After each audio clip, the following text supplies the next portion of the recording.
Hello and welcome back to Canada Top to Bottom. Today we're going to be talking language tests and in particular the IELTS English language test. We've talked a lot about language tests because we feel they're massively overlooked by hopeful immigrants wanting to move to Canada and, for reasons we don't understand, are rarely mentioned when people are giving out information or advice about moving to Canada. Whether you're coming to Canada to work, study or immigrate, you will almost certainly have to take a language test to prove your ability in English or French, even if one of them is your mother tongue or you speak it fluently. For Canadian immigration purposes, there are 4 language tests available, 2 for English and 2 for French. During our very long immigration process, I took all 4 of these tests. So I have had personal experience of all of them and feel well qualified to talk you through the ins and outs of each one, including which ones I preferred. If you're planning to take an English test, your 2 options are the IELTS and the CELPIP. You may have already heard of the IELTS because it's by far the most popular and most frequently taken test available in countries and cities all over the world. The IELTS test is globally recognised by more than 11,000 employers, universities, schools and immigration bodies. So you're in good hands if you're planning to sit the test. IELTS stands for International English Language Testing System and is a language test to help people work, study or immigrate to a country where English is the native language. You will be tested on your ability to listen, read, write and speak in English and will be graded on a scale of 1 to 9, with 1 being a complete inability to use the language and 9 being an expert fluent English speaker. So, what does the IELTS test look like? Today we're going to talk you through the full layout of the test and what each section involves, as knowing what to expect and what type of questions you'll face is just as important as practicing your English. There are 2 types of IELTS tests available, the academic test and the general training test. Make sure you double check the requirements of your program, but in general, if you want to study in an English speaking country, then you will most likely need to take the IELTS academic test. But if you're looking to work or immigrate to Canada, you will need the IELTS General Training Test. Today, we'll be focusing on the General Test as this is what you'll need for immigration. So the General Test includes everyday English language skills that you will need in social and workplace environments. It covers the 4 areas of speaking, listening, reading and writing and is completed on paper, not on a computer, so you must be prepared for a lot of writing. Similar to the other language tests, the total test time is 2 hours 45 minutes. The listening, reading and writing sections of the IELTS test are completed on the same day with no breaks in between them, and your speaking test will more than likely be done on the same day but could potentially be completed up to a week before or after the other tests. This is unlikely though. In my experience, the speaking test is almost always done on the same day.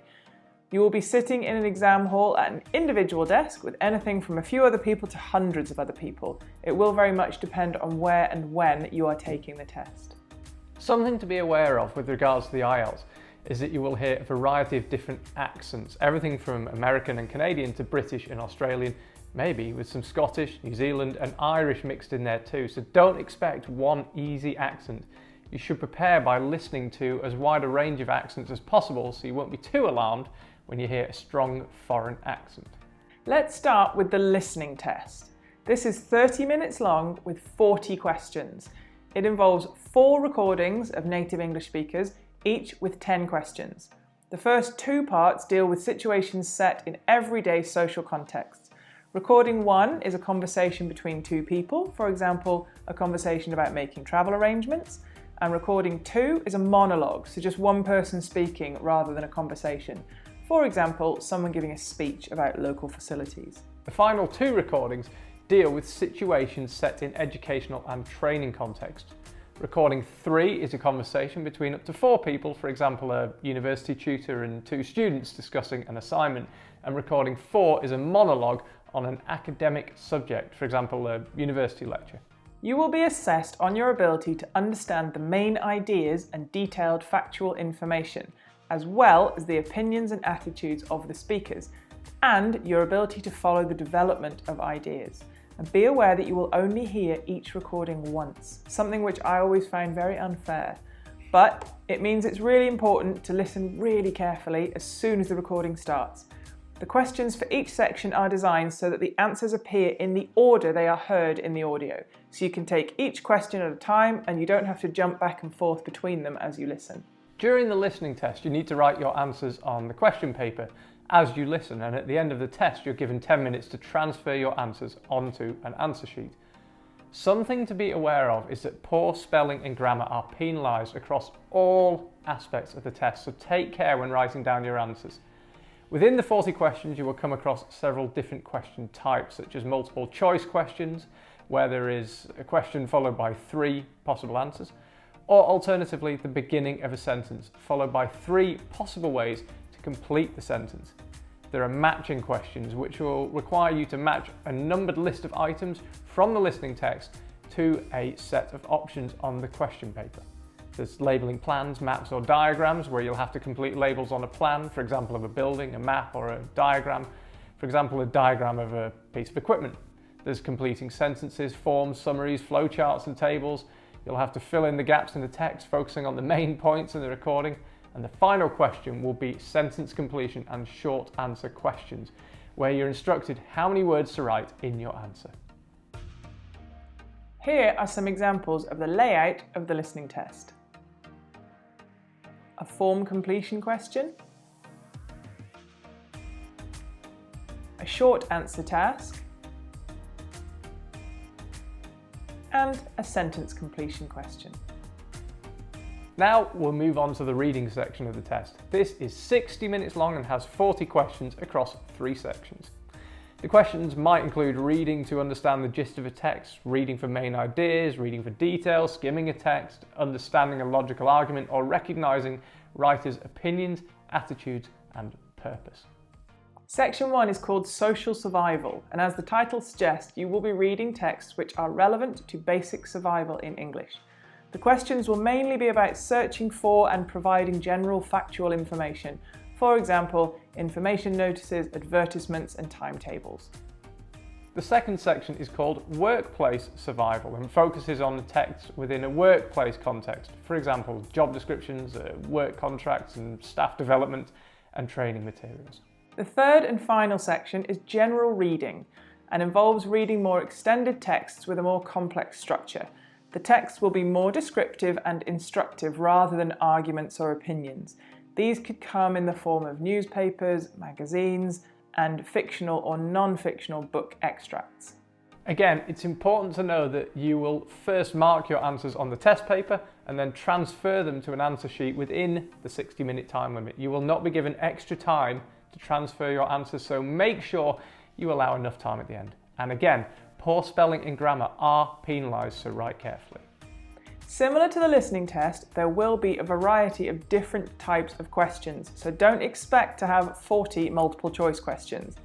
There will be multiple choice questions, but also expect to find true or false questions where you need to identify information in the text, yes or no questions where you'll have to decide whether the statements agree with the views or claims of the writer, questions where you have to scan the text to match information to a paragraph in the relevant section of the text. You may also be asked to match sentence headings with the relevant section in the text, or complete sentences with the correct and most appropriate ending. Read a text and then complete information on a flowchart or a table, or perhaps label a diagram. Here are some examples of reading test questions. So next we'll talk about the writing section. For many people, this can be the most difficult part of the test, as you may have a lot of opportunity to speak English, listen to or read English, but very little opportunity to write anything or have it checked by a native English speaker. The writing test is 60 minutes long and has 2 tasks based on areas of general interest. In task 1, you'll be presented with a situation and asked to write a letter requesting information or explaining a situation. In task 2, you'll be asked to write an essay in response to a point of view, argument, or problem. In task 1, you will have to write a personal response in the form of an informal, semi-formal, or formal letter of at least 150 words. The situations you'll have to write about are common everyday situations. For example, writing to a college employee about problems with student accommodation, writing to a new employer about problems you're having, or writing to a local newspaper about plans to develop a local airport. You'll be told what kind of information you must include in your answer, for example, to request or give information or explain a situation. You might need to ask for information, express your opinions or complain about something, or makes suggestions or recommendations. You will need to practice different types of writing, as how you write your answer will depend on who you're writing to. You may need to write more formally if you don't know the person you're writing to, or in a more informal way if you're writing to a friend, and the formality of your language is something that you will be graded on. So if you're writing a formal letter of complaint, you will be penalised for using chatty, informal language. Reading a variety of texts in preparation for the exam will really help build up relevant vocabulary and understand the kind of language you need to use. Overall, you need to make sure that your writing is in a style that is appropriate for your audience. This section of the writing test is the shorter section, with you only needing to write 150 words, but don't be fooled by thinking that this is easy. 150 words is not a lot, and it's a skill in itself to get everything you need to say into just a couple of paragraphs.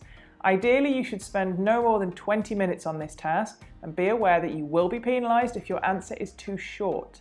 There is no penalty for writing more than 150 words, but if you spend too long on this task, you'll have less time for section 2, which is longer and more important for points.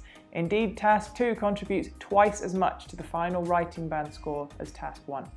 In task 2, you'll be asked to write a semi-formal or neutral essay of at least 250 words. This may be about a point of view, argument or problem, and you'll be told in the instructions how to discuss this. It may require you to give facts or information, talk about ideas for a solution, justify your opinion on a topic, or discuss ideas. The topics given to you will not be obscure or strange. They will be of general interest, for example, whether children's leisure activities should be educational, how environmental problems can be solved, or whether smoking should be banned in public places. You need to write at least 250 words for this task, and like task 1, you will be penalised if your answer is too short. It is advised to spend around 40 minutes on this task, double the time you spend on task 1. So keep an eye on the time and make sure you know roughly how many words or paragraphs you can write in the time given. You also don't want to be finishing your last word as the time runs out. You need a bit of time at the end to check your work and change anything if needs be. Another thing you should be aware of is that in both tasks you will lose marks for irrelevance. So if your response doesn't stick to the topic and starts talking about something completely different, or is disjointed and doesn't make sense, you'll lose marks. Whatever the topic, your writing should flow, be easy to read, and the information within it should link together coherently. Ideas should be organised clearly, and you should make sure anything you argue is supported with examples or personal experience. In the writing test, you will be graded on task achievement, whether you did what was asked of you, coherence and cohesion, whether your writing is clear, fluent and organised, lexical resource, how well you have used a range of vocabulary and how accurate and relevant your vocabulary was, and grammatical range and accuracy, whether your use of grammar was correct. Here are some examples of writing tasks. So, on to the final task, speaking. The speaking test lasts between 11 and 14 minutes and has 3 sections. Part 1 focuses on the ability to communicate opinions and information on everyday topics and common experiences. The examiner will ask you general questions about yourself and a range of familiar topics such as home, family, work, studies and interests. This part lasts between 4 and 5 minutes. Part 2 is called the individual long turn. The examiner will give you a task card which asks you to talk about a particular topic and includes points to cover in the talk and instructs you to explain one aspect of the topic. You have 1 minute to prepare what you're going to say and will be given a pencil and paper to make any notes. The examiner will then ask you to talk for 1 to 2 minutes and will stop you after 2 minutes, so don't worry about timing it accurately, just talk until you're told to stop. You will then be asked 1 or 2 follow-up questions on the same topic. This whole section lasts 3 to 4 minutes, including your preparation time. Part 3 is the discussion, where you'll be asked further questions about the topic that you talked about in Part 2. You'll have a conversation with the examiner and talk about the topic in more detail and depth. This part of the test lasts between 4 and 5 minutes and is the most difficult part of the test because you will not know in advance what the questions will be and the topics will be more abstract ideas and tricky.